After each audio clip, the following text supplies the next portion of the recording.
Ó, gente, chegou o grande dia. O TSE acaba de marcar o julgamento do Bolsonaro de uma das ações que pede a inelegibilidade do Bolsonaro. E ó, vou falar, além do julgamento no TSE do Bolsonaro, já estão discutindo os ministros para quando marcar o julgamento de ações que pedem inelegibilidade do Nicolas Ferreira, do Gustavo Geyer, da Carla Zambelli e de outros parlamentares bolsonaristas que cometeram inúmeros crimes contra a democracia, crimes eleitorais e crimes contra o Estado Democrático de Direito, inclusive associação ao terrorismo. Ok, veja, o TSE, o Tribunal Superior Eleitoral, então, o julgamento é um julgamento eleitoral, não é um julgamento ainda para colocar o Bolsonaro, seus filhos e esses deputados na cadeia. Não, calma, muita calma. Vamos lembrar, tem 16 ações contra o Bolsonaro na Justiça Eleitoral. Esse é só o primeiro de 16 julgamentos. Eu vou te falar,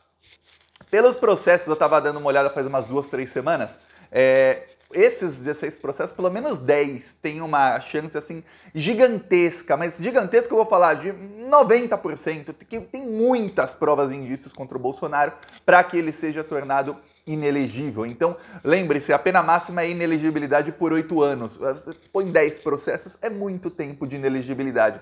Muitos desses processos também têm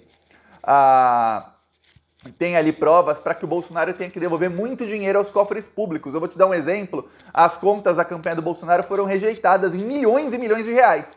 Quando as contas de um candidato são rejeitadas, duas coisas podem acontecer. A primeira, que é o que aconteceu com o Sérgio Moro, é o que aconteceu com o Tarcísio e com alguns outros bolsonaristas, é que eles têm que devolver o dinheiro.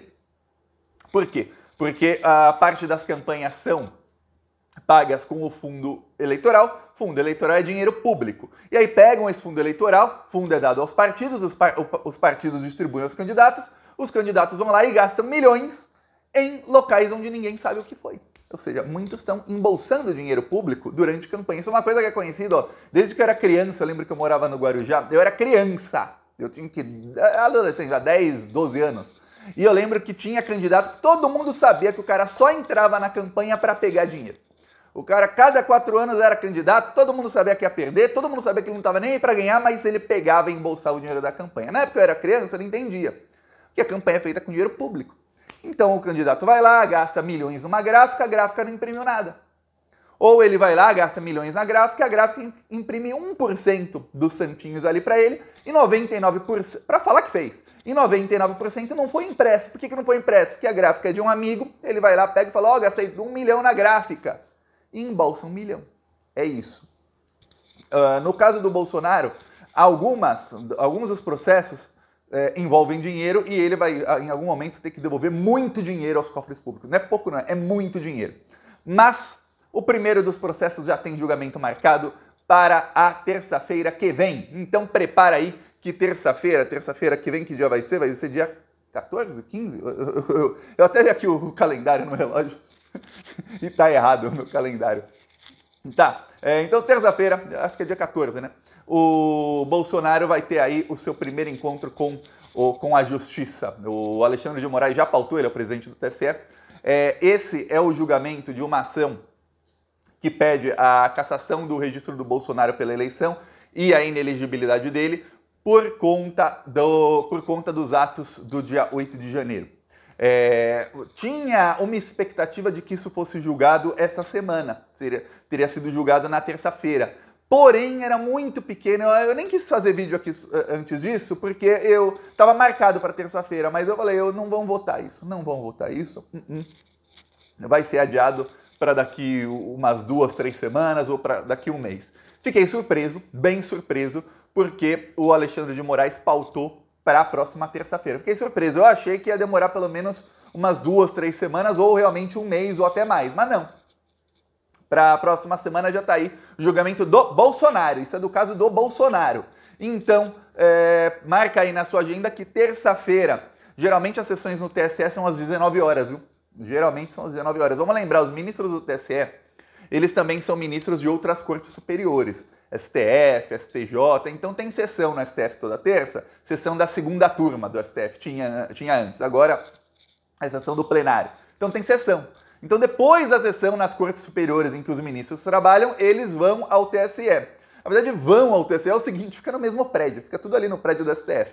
Mas eles trabalham ali também depois das sessões. Então, geralmente às 19 horas. Então, terça às 19 horas deve começar o julgamento que deve tornar o Bolsonaro inelegível pela primeira vez. Eu digo pela primeira vez porque há outros 15 processos contra o Bolsonaro. Então, se ele sendo tornado inelegível agora, ou não sendo, eu vou te falar, é quase irrelevante, porque nem é o pior dos processos para o Bolsonaro. Tem um processo, tem uma investigação que foi aberta no final de 2021, inclusive... Quando foi aberta a investigação, o então corregedor, que era o Luiz Salomão, ele citou um vídeo do Plantão Brasil. Era um vídeo que a gente mostrava, eu mostrava que estavam confeccionando bonés, camisetas com o nome do Bolsonaro. Aquilo tudo era no contexto da tentativa de golpe que teve em 7 de setembro de 2021, que o Bolsonaro chegou a xingar o Alexandre de Moraes e depois ele recuou. Eu mostrei vídeos ali dizendo, estão fazendo campanha antecipada. Começou uma investigação sobre a tentativa de golpe no TSE e no STF. Aquela investigação foi avançando e descobriu que já estavam financiando a campanha do Bolsonaro lá atrás. Então, enquanto financiavam o golpe, também financiava a campanha do Bolsonaro em 2022, o que aí é crime eleitoral mesmo. Essa, de todas as ações, se não é a que tem mais, é uma das que tem mais provas contra o Bolsonaro, provas robustas mesmo, mostrando que teve crime eleitoral, que teve crime financeiro, e que não tem como esse senhor continuar sendo candidato, continuar participando do processo democrático no Brasil. Porém, a da próxima terça-feira, que é outra, é sobre o dia 8 de janeiro, também. Porque o Bolsonaro, ele foi incluído porque ele é quem, durante anos e anos e anos, atacou o processo eleitoral exatamente da mesma maneira que os seus apoiadores atacaram. Com discursos de que houve fraude, discurso de que aquilo tudo estava muito estranho, de que o Alexandre de Moraes era parcial, de que eram cartas marcadas para o Lula ganhar do Bolsonaro e tudo mais. Então isso vai ser levado em consideração no julgamento da semana que vem. Então a chance do Bolsonaro ser tornado inelegível, vou falar, é muito, muito, muito grande. A não ser que algum ministro adie o julgamento por algum motivo, vamos lembrar, eles podem pedir vistas. Algum ministro pode pedir vista e sentar no processo. Pode. Porém, e aí eu já vou te adiantar uma coisa, no regimento do TSE não é igual ao do STF, ninguém pode pedir vistas por tempo indeterminado. Aliás, no STF, finalmente, a Rosa Weber mudou isso, e também quem pede vistas agora pode ficar no máximo 90 dias sentando em cima do processo. Então vai acabar um monte de coisa injusta que aconteceu no STF, vai acabar. Tá, no TSE já não tinha isso. Tem uma coisa que eu expliquei aqui faz algumas semanas. O Alexandre de Moraes avisou aos seus pares, isso saiu em vários veículos da mídia no começo do ano, principalmente depois do dia 8 de janeiro, o seguinte: o julgamento de todos os bolsonaristas será no primeiro semestre. Em 2021, eu lembro como se fosse ontem, porque eu assisti a sessão inteira revoltado. Revoltado porque não caçaram a chapa do Bolsonaro no dia. O Alexandre de Moraes falou o seguinte: olha, esses casos aí de crimes eleitorais não pode demorar 3 anos para julgar. Não pode. A pessoa comete crime eleitoral, a pessoa comete crime de abuso econômico, a pessoa comete todos os crimes possíveis, fica no seu mandato por 1 ano, 2 anos, 3 anos, inclusive recebendo salário, recebendo as benesses do mandato, cumprindo um mandato ilegítimo, e aí depois de 3 anos de um mandato de 4, caçam a pessoa. Isso o Alexandre de Moraes falou no contexto do Francisquini. Francisquini era o deputado federal estadual mais votado da história no Brasil, proporcionalmente, era um deputado do Paraná. Ele elegeu com ele 5 deputados. Ele e os outros 5 que foram eleitos com o voto dele ficaram 3 anos. 2 anos e 11 meses. 2 anos e 11 meses. Ficaram no mandato ilegalmente, porque ele foi cassado por ter cometido crime eleitoral. Quer dizer, aí, cara, peraí, não pode. Tem que ser rápido. Tem outra coisa, o Alexandre de Moraes quer ainda no primeiro semestre, porque depois ele não será mais presidente do TSE. Então ele quer, enquanto ele ainda é presidente do TSE, que todos esses processos sejam instaurados, julgados e acabem, para que não tenha mais instância para que se recorra. Então todos serão condenados nos próximos meses. Então está aí encaminhado o primeiro dos julgamentos do Bolsonaro e teremos nas próximas semanas aí, próximos meses, prepare-se, porque teremos aí Carla Zambelli, Gustavo Geyer, Nicolas Ferreira, é uma lista grande aí de deputados bolsonaristas que incentivaram o golpe de Estado. Pazuello, tem outros aí. Ó, nossa, quando começa a falar Nicolas Ferreira, Geyer, Pazuello, esses deputados novos bolsonaristas, eles conseguem ser piores que os deputados que o Bolsonaro tinha nos 4 anos anteriores. É uma coisa incrível como piorou o nível do bolsonarismo, assim, é cada vez mais nível de latrina mesmo nessa legislatura, que já era ruim na última, já tá pior ainda. Tá, então prepare-se, porque tem uma chance aí muito grande desses deputados se tornarem inelegíveis nos próximos meses, e aí vai ter uma mudança nas forças do Congresso Nacional. Vamos lembrar uma coisa, até setores do próprio PL, que é o partido do Bolsonaro, do Eduardo, da Carla, do Nicolas, do Geyer, estão a favor da cassação de alguns deputados bolsonaristas, sabia? Tem alguns deputados bolsonaristas que sabe-se que se eles forem cassados, pelo menos 2 ou 3 deputados do PL vão junto pro ralo. Porque vamos lembrar, quando um deputado é cassado, os votos dele são tornados nulos. É por isso que tinha gente falando, a Carla Zambelli não pode ser candidata. Eu falava, tem que ser sim, deixa ela ser candidata. Que ela sendo cassada depois, 1 milhão de votos no ralo. Os votos são tornados nulos e aí se recalcula o coeficiente eleitoral. E aí o partido geralmente perde algumas vagas. Se a Carla Zambelli sair, por exemplo, 2 deputados do PL saem com ela. E o que perceberam os caciques do PL?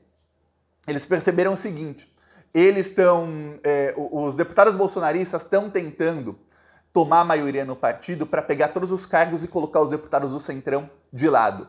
Eles estão tentando, de todas as maneiras, dar um golpe dentro do PL para que o PL se torne partido do Bolsonaro nos mesmos moldes que fizeram com o PSL em 2019. Então, caciques do PL começaram a fazer as continhas, já na matemática, ó, se deputado tal for cassado, saem mais 2 bolsonaristas com ele. Então, sai um bolsonarista, sai mais 2, são 3 bolsonaristas a menos. A bancada que tem 99 deputados cai para 96, só que aí são 3 bolsonaristas que saem. É menos dinheiro lá na frente? Só que a chance do Bolsonaro tomar o partido com menos deputados bolsonaristas no total de deputados do partido é muito menor. Então, deputados do PL já estão fazendo os cálculos de como fica o coeficiente eleitoral dependendo de quem for cassado, para que o partido faça nos bastidores mais vontade para tentar salvar uns do que para tentar salvar outros dos bolsonaristas. Então prepara aí que principalmente Carla tá aqui, ó, eu ia falar corda, né? Corda não, quer se deixar um pouquinho de corda, é faca mesmo, com a navalha no pescoço, assim, do próprio partido, viu? O Nicolas, desses aí, o que tem a melhor situação é o Nicolas Ferreira, porque o Nicolas, se ele for cassado, são 4 ou 5 que vão embora com ele. E quase todos são do Centrão. Então o PL vai fazer de tudo para manter o Nicolas Ferreira, porque eu vou te falar, a situação seria diferente se alguém dissesse, olha, o Nicolas Ferreira teve 1 milhão de votos em Minas Gerais e com os votos deles elegeram mais 5 bolsonaristas raiz, gente que ama o Bolsonaro. Não. Aí sim, fariam uma coisa, ó, não vamos nem tentar salvar esse cara aqui, sai os bolsonaristas do partido, é aquela, o PL tá preferindo perder os dedos, entregar os anéis do que perder os dedos. Então entregam os bolsonaristas aí, vamos salvar os do Centrão para manter a maioria Centrão no partido. Porém, o do Nicolas é um caso diferente, ele era o único bolsonarista, bolsominion ali que tinha realmente um grande alcance no estado dele, todos os bolsominions votaram em peso nele, teve votação recorde. Porém, os bolsominions elegeram junto com ele 4 ou 5 que são Centrão. 4 ou 5 que vão compor com o Lula, viu? Saiba disso.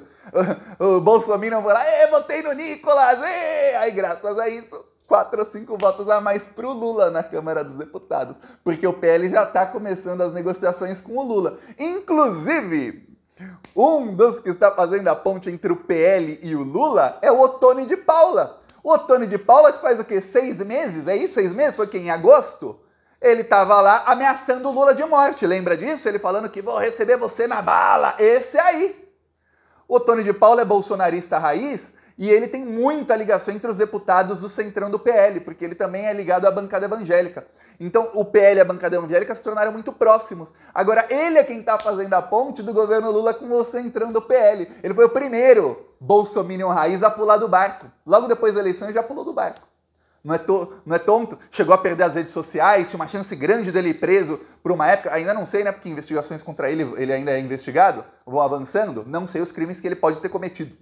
Mas foi o primeiro a fazer um rebranding, mudança aí de estratégia. Qual é a mudança dele? Agora estou com o Lula, Ottoni de Paula, olha como esse pessoal muda, como mudam. Então, prepara, viu? O PL vai começar a degolar, a cortar na carne mesmo, e é aquela, prefere cortar na carne do que depois levarem um golpe, porque perceberam que o bolsonarismo está tentando pegar o partido. E marca aí para a próxima terça-feira, às 19 horas, a sessão do primeiro dos julgamentos do Bolsonaro. Se tiver alguma atualização, se for adiado, alguma coisa, eu falo aqui no canal, mas está marcado. Eu não esperava que fosse marcado para essa terça-feira, eu vou falar. Eu não esperava.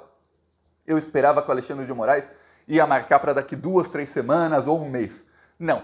Marcou para essa terça-feira, está mantido, está oficialmente no calendário do TSE. A ver aí os próximos passos, o que acontecerá. Peço sua inscrição no canal. Falou!